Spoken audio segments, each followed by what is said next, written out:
Kwa majina ninaitwa mchungaji Norman Wilfred Kabiemela. Kwa wale ambao wanawahi kufuatilia, najua nafahamu kwamba kuna sehemu mbalimbali niwahi kuzungumza, lakini Mungu alinitoa kwenye madhabahu za giza, madhabahu za kichawi, na nilikuwa hasa nafanya kazi. Nimefanya kwenye uchawi miaka 6, kwenye Freemason miaka 3, na kwenye wakuu wa giza miaka 7. Hivyo ndio vitengo ambavyo na Yesu akanitoa huko. Na pia ukifuatilia kwenye baadhi ya mambo au channel, kuna channel Mchungaji Norman TV pale, unaweza kuona mengi nimeyazungumza. Kwa hiyo nikasema pia ujumbe uendelee kwenda mbali, hata kuzungumza kupitia channel hii NY TV. Basi tuanze mwanzo kabisa tukufahamu, ilikuwaje ukaingia huko, historia ya maisha yako. Naona bado ni kijana mdogo, ilikuwaje ukaingia kwenye hayo mambo, na ilikuwaje pia ukaja ukatoka? Karibu. Amen. Kwanza nizungumza jinsi ambavyo kwamba niliingizwa kwenye hiyo kwenye hivyo vitu, na ni mwaka 98 wakati na miaka 4. Hapo wazazi walifariki, na shetani aliua wazazi wote wawili. Kumbe mlengo ilikuwa ni mimi, kwamba ili wanipate. Na katika mazingira hayo, walipofariki wale wazazi, nikapelekwa Morogoro. Sababu pale kulikuwa hakuna malezi tena, ibidi nipelekwe Morogoro kwenda kulelewa kule Morogoro. Sasa pale ndipo ilikuwa wadogo. Sasa pale kuna vitu ambavyo vilikuwa vinaendelea. Ni babu hivi, yule babu ndio alikuwa ana hayo mambo, na kumbe ilikuwa mission anaijua, kwamba aliagizwa na Lucifer kwamba hakikisha nyota ya mtu huyu tunaitaka, mtu huyu tunamtaka, hakikisha huyu mtu tunampata. Ndio hayo yote alivyotokea, ninakuwa na windwa mimi kwamba nipate. Sasa wakati nipo kule Morogoro, mazingira hapa na pale, kufika kusoma, nimeanza chekechea. Sasa yale mazingira nikawa naota ndoto fulani zinajia, mara tuko kaburini, wakati mwingine tuko sehemu tunakula nyama, wakati mwingine tuko kwenye sherehe za watu ambao hawaeleweki. Lakini mazingira yale, kumbe nilikuwa sijui ni namna shetani alikuwa anajengea ujasiri, ili hivyo vitu nikija kuviona niwe na ujasiri kwamba nilishawahi kuwa na viona. Alafu ilikuwa sisemi. Kumbe ule usiri pia alikuwa anaupenda shetani. Kwa hiyo nilikuwa naona mara uko sehemu nasababisha ajali, mara matukio fulani. Lakini sasa nilikuwa sielewi kwamba hii hali inamaanisha nini. Muda huo kila tukio hilo la kwenye ndoto, na babu namuona yule babu, kwamba naye yupo, na kuna maelekezo fulani anambia fanya hivi, kuna hiki na hiki, anaenda na wenzio. Ila kuna kikosi na mama wengine ambao alikuwa nao, na wababa, kuna vijana kule, kuna watu mbalimbali. Sasa wakati kipindi ilipofika kwenye kalenda zao, wale wana kalenda, wanajua tarehe hii muda fulani wanaweza kumfanya mtu akashawishika kwenye uchawi. Nadhani kwenye kalenda, maanake baadaye nilikuja kuijua kitengo vya mbele zaidi, kwamba kuna kalenda ambapo mtu akishawishika kumuingiza kwenye uchawi anaingia kirahisi, anakubali. Na kuna kalenda mtu kama ni mchawi au Freemason kumtoa, kuna zile tarehe ambazo ni rahisi kumtoa. Sasa pale babu akawa, kuna siku moja ilikuwa usiku, yule babu akaja, alikuwa na fimbo hivi, kaja kanipiga kwenye mkono hapa, kaniamsha. Ile fimbo nimeamka. Nilipoamka kaniambia usiseme kitu chochote. Kulikuwa kama ungo, alikuja kuna ungo akaweka pale, akasema panda hapo. Na wakati anatokea kwenye ndoto pale, alikuwa na tayari, kwa sababu alishakuwa amejengea ujasiri, na siku hiyo ilikuwa ni kalenda ambayo kalenda yao kwamba wale huwa wana kalenda ya kumuingiza mtu kwenye maagano ya kichawi. Wana siku maalum na hata kutoka kuna kalenda. Hizo nikuja kuzijua huko mbele, kwa sababu nilikuwa kwenye kitengo hiko cha uchawi, nimefanya miaka 6 hapo Freemason na kwenye wakuu wa giza. Sasa ile siku ilikuwa si rahisi, manake ni kalenda yao, ilikuwa si rahisi mimi kugoma, manake pia nimeshamzoea babu, namjua alivyonitokea vile vitu nilikuwa naviona kwenye ndoto. Akanambia panda ungo hapo, kwa kama ungo, na ungo wao sio kama huo wa kawaida, japokuwa kama muonekano kama ungo wa kawaida lakini ni tofauti. Akanambia panda hapo, fanya ishara, kuna ishara fulani akasema fanya hivi, na yeye akaingia. Ghafla tukatokea eneo ambalo sio mazingira ya kawaida. Pale sasa kukawa na kama sherehe. Wako pale watu tofauti, watoto, jana umri, wakati wazee, wa baba, wa mama, wa mabinti, kila aina alika pale. Kwa pale mimi nilikuwa kwenye eneo la wale watoto, lakini muda huo, kwa sababu ile kazi babu alipewa na Lucifer kwamba hakikisha huyu mtu tunampata, yani aliagizwa kwamba hakikisha kwamba nipata na hakikisha kwamba nitakuwa vile anavyotaka yeye shetani. Kwa hiyo mazingira yale kaendelea hakunipa mashaka, manake ni juu, akinipoangalia kulikuwa ni juu ya makaburi. Kuna makaburi pale na wale watu wako pale ambao wamevaa nguo nyeusi, ambao pia wana michezo yao, maana michezo yao wanageukiana hivi migongo, wanakuta huku na huku, huyu anasimama huku, wana salamu zao tofauti. Wengine wanasalimiana hivi, wengine hivi, wengine wanasalimiana kupitia migongo, na kucheza kwao ni tofauti. Sasa walikuwa wanacheza, sisi tukaendelea huku, pia kulikuwa na ratiba zingine pale, tukaendelea pale. Walipomaliza tukarudi, lakini yeye alikuwa anapongezwa, baba alikuwa anapongezwa kwa ile kazi. Sasa wakati naendelea, siku zingine pia tukawa tunaenda, ananipeleka tena, tunaenda nashiriki kula vitu vya kule kule kusababisha. Sasa wakati mwingine, manake kuna mtu anaweza akawa kwenye hizo madhabahu za kichawi bila kujua, lakini kumbe wanamjengea ujasiri kidogo. Shetani anachokifanya huwa anakujengea ujasiri taratibu, ili mwisho wa siku uweze kufanya zile kazi ukiwa huna hofu. Kwa wakati mwingine akawa ananipa kimti, mfano amegombana na mtu, ananipa kimti kwamba hiki, nenda mpaka pale karibu na nyumba, ukifika pale kipige chini. Ukipiga hivi inakuwa adhabu ndani ya hiyo nyumba, manake pale hiyo nyumba kutaibuka siafu wengi sana, yani wataanza kuwasumbua mle ndani wale siafu au sisimizi zisizoisha. Shangaa sisimizi mpaka kelo, na mwaga dawa au panya. Anaweza kwa sababu kile kinaitwa kilinda mgunda, kile kimti cha kichawi, huwa akipiga pale kwenye nyumba au akipiga lile eneo ambalo kuna biashara, au anakichimbia wakati mwingine anakigusisha pale, basi kinaleta madhara.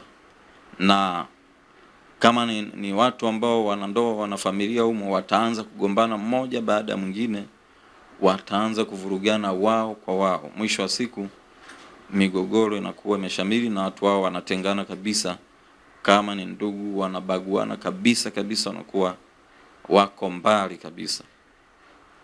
Kwa hiyo aliendelea kunipenda na kufanya zile kazi. Sasa kule kwenye uchawi lazima kuna kazi lazima kuzifanya, ambazo nilifanya matukio kadhaa. Mfano tukio la ajali huwa inatengenezwa kichawi na ina mazingira tofauti, na inategemea na aina ya mtu, aina ya huyo mchawi na uchawi wenyewe wa hiyo iko kilinge, hiyo madhabahu ni wa aina gani, ili ukifanya unafanikiwa.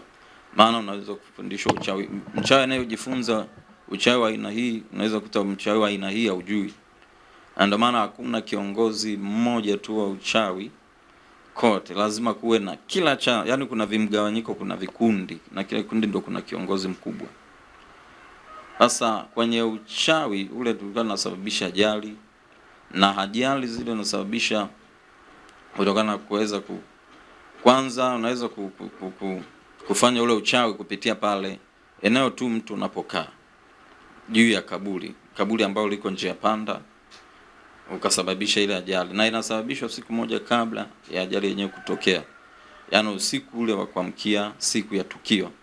Ile ajali inakuwa inatokea kabla ya siku moja kabla, na pala anaweza kwenda na akafika eneo lile akaona tu gari, unaangalia kwenye kiganja huku unaona gari ipo huku, hii inakuja huku na hii inayokuja huku ambayo umekusudia, alafu unazigonganisha, au unatuma jini ambaye anaenda anakaa lile eneo pale, mazingira ambayo unataka umekusudia ajali itokee. Yule jini muda wote anakuwa anaita zile nafsi, anaita huku na huku, na akifika tu pale zile gari anagonganisha, au wengine anaenda kuchukua usukani wa huku na anamvaa huyu mtu wa huku. Akishamvaa huyu mtu wa huku, ataona sehemu ile ni kama tambalale, kumbe kuna mporomoko mkubwa, au ataona kuna lami, kumbe ni ngozi ya joka. Kwa hiyo ataenda kwa kasi, akienda kwa kasi ndio zile ajali unasikia zimeingia korongoni, au zingine unasikia zimepalamia mlima, sijui zimegongana hivi na hivi. Yeye anaona kabisa barabara hii upande wangu niko vizuri, kwa hiyo anaenda vizuri kwa kasi, kumbe ni jina amemvaa yuko pembeni kabisa mwa barabara, na hapo anaenda kupata ajali. Na nilikuwa na joka ambalo ile joka nilikuwa na uwezo wa kulituma liende likatengeneze sehemu kama barabara, au likatengeneze sehemu kama lami kabisa, mtu anaona anapita anaenda kwa kasi. Hizi ajali mara nyingi huwa ni matukio ambayo ya kichawi, yanatengenezwa kichawi.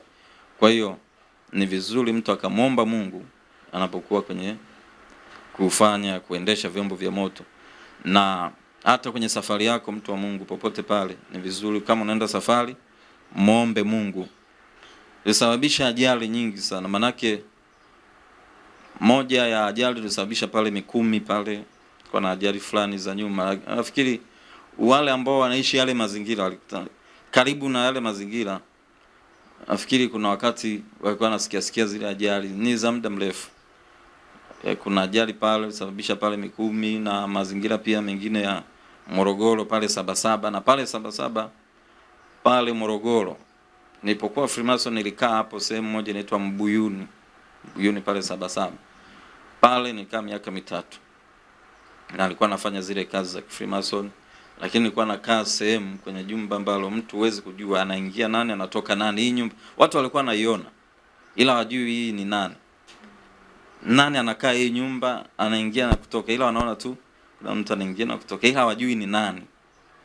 Na baada ya kuokoka ile nyumba yani pale palikuwa peupe, kwa sababu haikuwa nyumba ilikuwa na mashine za kukobolea zile 7, yana miliki, kwa sababu nilikuwa kwenye Freemason ile inaitwa Freemason Committee, ambao kwa siku napewa milioni 26, na napewa sharti la kulala na wanawake 7 ya siku moja, kutimiza masharti ambao mmoja ni saa 3 asubuhi, mmoja saa 6 mchana, saa 11 jioni, saa 5 usiku, saa 6 usiku na saa 9. Masaa yao hayo.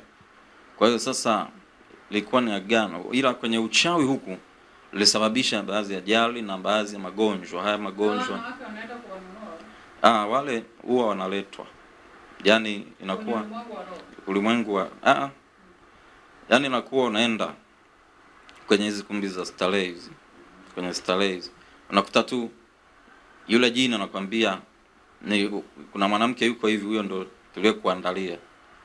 Kwa hiyo sasa yule anakuwa anavutwa kichawi,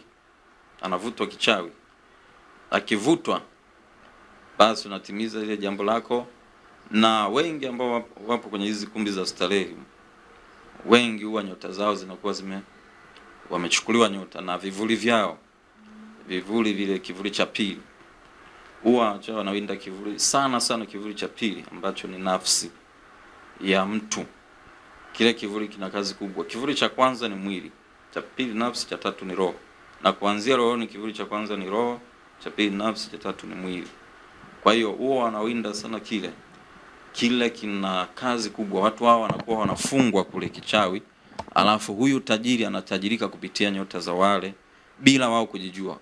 Kwa unakuta walikuwa ni watu wakubwa, walikuwa ni watu ambao walitakiwa wewe na utajiri mkubwa, lakini wanakuwa mafukara na wanajiuza au wanauza kwenye, wanakuwa ni watu machokola. Sasa hapo nitakuelekeza, kwa sababu sasa nipo bado naendelea kwenye uchawi. Hapo kwenye uchawi nilikaa miaka 6 kufanya hiyo kazi ya kichawi, na hapo nilikuwa na iko hivyo vimti kama kindamgunda vile vingine vya unaweza ukachukua, anaweka mfukoni na unaenda kama shule. Kienda shule, majibu yote mwalimu akifundisha pale unawafanya wengine wote wasielewe, ila wewe akiuliza swali unanyosha, utaeleza vizuri, utafikiri kama mwalimu alikuwa na wewe. Kwa hiyo unapongezwa. Lakini ukiamua kufeli, unajifelisha. Maana yake unaamua leo kwamba niende nisitaki kuelewa, au mtihani huu sitaki kufaulu. Unaamua. Yaani mchawi huwa hatabiriki kwamba atafanya hivi. Kama una mtoto yuko hivyo, unaona ukimsifia ndo anaenda kufeli sana, na usipomsifia anafanya vizuri, basi ujue kuna vichembe tayari vinamnyemelea kwamba, au kimfokea ataki, ndo hafanyi hiko kitu chake. Ila ukimbembeleza sana, yani huwa wanapenda wasifiwe. Kimsifia ndio anaenda kutekeleza, na hafanyi kwa wakati huo, anaenda anafanya kwa wakati wake. Hivyo vichembe vya nani wanamuinda huyo mtoto. Kwa hiyo sasa kule kwenye uchawi, kuna uchawi mmoja ambao ni mbaya huo ambao nilikuwa naufanya, niwaelezee huo ambao wengi unawatesa mpaka leo.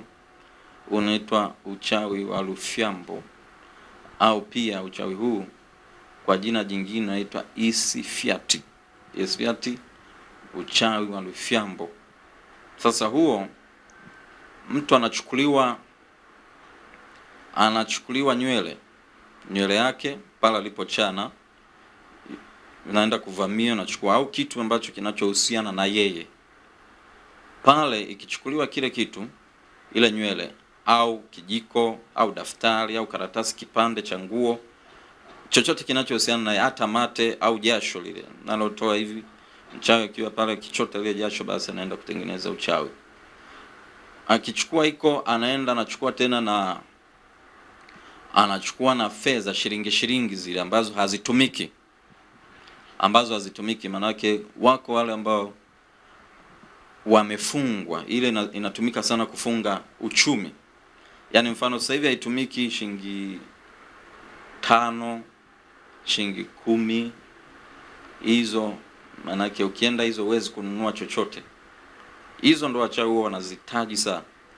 Na wengine wanaweza yuko tayari hata kupita huko akasema nanunua hata kwa 10,000 shilingi moja. Kama ameadimika sana hana hizo, yuko tayari yaani anapita kwamba nataka shilingi hizi. Lakini wengine pia wana nia ya kawaida tu. Ila kwenye uchawi ni dili sana hizo shilingi. Rupia pia, rupia moja inabeba majine 200. Rupia moja. Kwa hiyo mchawi mwenye rupia ni mchawi ambao anaenda kupanda cheo zaidi mara kwa mara, kwa sababu yeye anakuwa na kitu kikubwa cha kichawi kinaleta utajiri. Rupia, njia za kichawi. Sasa mchawi akichukua hizo shilingi au zile zilizotoboka au shilingi ambazo hazitumiki, na hizo nywele au kucha au mate au kijiko, ndio anapenda sana kuhesabu pale. Mfano umenunua vijiko 10, alafu ghafla unajikuta una vijiko 8 au 9, alafu huulizi, yaani ufuatilie kwamba kimoja hiko kimeenda wapi. Wachawi wanachukua, anavamia pale, anaiba pale kama kijiko, au anaiba pale kama ni sahani. Hiyo tu inatosha kwenda kuwakilisha kwenye huo uchawi. Lakini pia anaenda anachukua mavi ya mbwa aliyoyanya saa 8 usiku, mbwa mweusi ambaye amayanya usiku saa 8, na yale huwa anaenda kuyatafuta hata kama kwenye mtaa wake hayapo. Ataongea na wachawi walioko mbali sana, ataongea nao, hata 600 atanunua. Maana yake ataongea huko, ataongea na wala, ataongea bwana, mkipata hayo, kwa ajili ya kumtesa huyu mtu. Kwa hiyo pale mfano pale Tanga pale,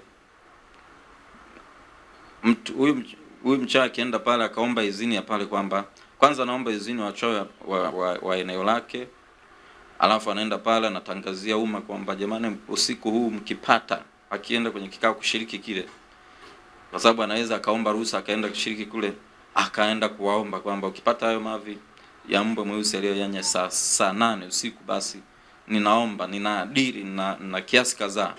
Huwa wanapeana, wana hela nyingi wachawi. Wanasema na kiasi kadhaa hapa, basi watafanya bidii kutafuta. Kwa akichukua hayo mavi, anaenda kuchukua kitu kinachoitwa mkaa. Huu mkaa unatumika sana kusababisha mikosi. Anachukua ule mkaa ambao umetumika sehemu kulikuwa na watu wengi, au sehemu ya msiba kulikuwa na kilio, watu wakalia msiba wakaondoka. Ule mkaa uliotumika pale kupikia huwa ni dili sana kwa wachawi, na huwa anawahi pale mchawi wa eneo lile wa karibu, ndio huwa pinde msiba ukitokea, tutangazo kuna msiba, huwa wengi kati ya 10 wanaowahi pale, basi 3 au 4 ni wachawi. Huwa wanaenda kuwahi yale maeneo, kuwahi ule uchawi pale, yani ule mkaa, kwa sababu anaweza mkaa mmoja anaweza kuuza kwa dola kwa dola 20, mmoja tu akauza kwa dola 20, dola 30, mpaka dola 150, kutokana na uchawi wa pale ulivyoadimika, kile kilichoadimika. Na akipata ule uchawi wa pale kwenye msiba, kwenye kilio au wabaa, pia unatumika sana. Lakini pia anaenda hatua nyingine, anaenda anachukua mabawa ya ndege mmoja anaitwa mumbi, anapatikana polini huko. Anaenda anachukua ile mbaa rangi mbili, nyekundu na nyeusi. Kwa hiyo anaenda anachukua mbaa moja hapo, anachukua nywele za hapa, anachukua hizo mbao, anachomoa. Kama ni nyeusi, basi huo uchawi ni uchawi mweusi, na kuna uchawi kama ni nyekundu, basi uchawi mwekundu. Maana yake yote na kazi yake, hayo manyoya hayo yana kazi yake, akitaka kuwakilisha jambo lake. Kwa uchawi huu akitaka kufanya uwe mbaya zaidi, anachukua lile, ananyofoa ile nyoya jeusi, anaenda na vichoma hivyo vitu, anachoma huo mkaa, anachoma zile nywele, anachoma hivyo vitu, anavichoma.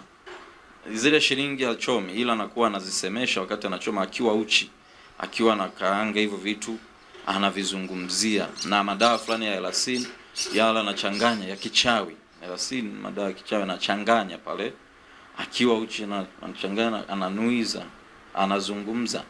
Lakini pia anaenda kuchukua shahada hizi ambazo nakuta labda amehitimu na valisho shahada ile nani zile, au zile za msibani, yani kwenye misalaba pale wanazoweka yale mataji, sema mataji yale no vika kwenye msalaba, au mtu amehitimu ananunua yale, anaenda kununua na msalaba pia. Anakuwa anapewa na kajeneza, anachongeshwa kuzimu kale kajeneza kadogo ambacho kana nani, kale kana jeneza kanatosha mle kuhifadhi kivuli cha huyu mtu. Kwa hiyo wakitengeneza huo uchawi, hivyo vitu vikichanganywa, wanatengeneza na kajeneza, huyu mtu wanaenda kumzika pembeni kati ya haya makaburi 7. Kaburi la kwanza kaburi la mtu ambaye alikufa akiwa na kinyongo, akasema nikifa fulani usije kuniona. Huo hilo linatumika sana kichawi na kumharibia mtu maisha ya mtu. Kaburi la pili ni kaburi la mtu aliyekufa ile hali akiwa hajazaa kabisa na kaburi lake limesahaulika. Kwa hiyo lile natumika, mtu akifungwa hapo, basi inahitaji bidii sana ya kufanya maombi, yani anatakiwa maombi ya kumfungua kutoka kwenye hivyo vifungo vya makaburi. Kuna watu wanafungwa kwenye makaburi, wengine kwenye makorongo, wengine wanafungwa kwenye mapango, wengine chini ya bahari, wengine angani kwenye nyota, jua, mwezi, wengine wanafungwa kuzimu, na wengine wanafungwa kwenye njia panda. Sasa pale kale kajeneza wanazika pembeni ya hilo kaburi, kati ya moja wapo yenye sifa hiyo. Kaburi lingine natumika ni ile ambalo mtu alitakiwa azikwe siku fulani. Siku hiyo ilipofika hakuzikwa, lile kaburi lilishachimbwa, kwa hiyo ule udongo ulilala. Wakienda kuchukua ule udongo, anaenda mpaka kwenye nyumba huyo mtu anayemfanyia mkosi, anaenda anasema, kama ninavyoishia hapa, kaburi hili liliishia tu, lililala. Siku ya kwanza ilipotakiwa kuzikwa, huyu mtu hakuzikwa, iliahirishwa. Kama ilivyokuwa hivi, anaenda anasemesha kwenye mlango wa yule mtu anayemfanyia uchawi nje, anasimama, basi na wewe fulani utakapoita kwenye interview, basi interview itakubalika, lakini kazi usipate. Utakapoahidiwa pesa utapata ahadi, lakini pesa usipate.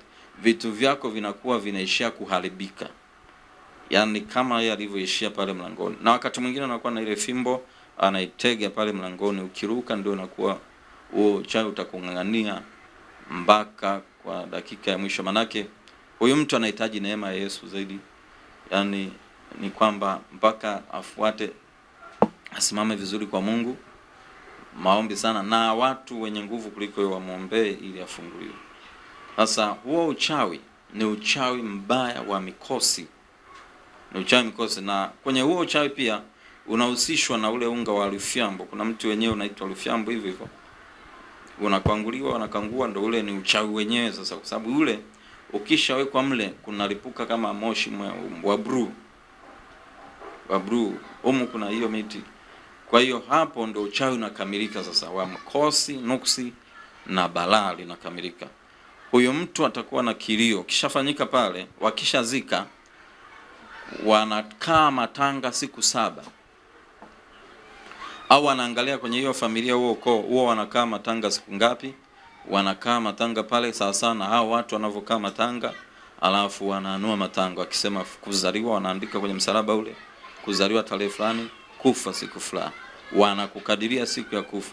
Wewe uko mtaani unaendelea na mambo yako, lakini wanakuwa wameshakadiria kwamba wanajua, kwa sababu kwenye tarehe ya kuzaliwa huwa wanaijua kupitia jina lako, kwamba wewe unaitwa nani. Hilo jina wakifuatilia wanajua tarehe uliozaliwa, lakini pia wanajua tarehe ya kuzaliwa kwa kupitia siku uliozaliwa. Kuna majini pale huwa yanakuepo pale manne, yanachukua taarifa hizo, yanachukua taarifa. Kwa hiyo kule wanajua, wana vitabu, wanajua huyu alizaliwa tarehe fulani. Yale majini yana edit taarifa, yanapeleka pale Orphan Kamoria kuzimu, na pale nakaa siku 8, na ikikaa siku 8 ndio zinaenda kule kwa kuwa giza. Siku ya 8 ndio tulikuwa tunapangilia sasa matukio na maisha, huyu aishi hivi, huyu awe hivi, awe hivi. Kuna mambo mengine ambayo nitakueleza huko mbele.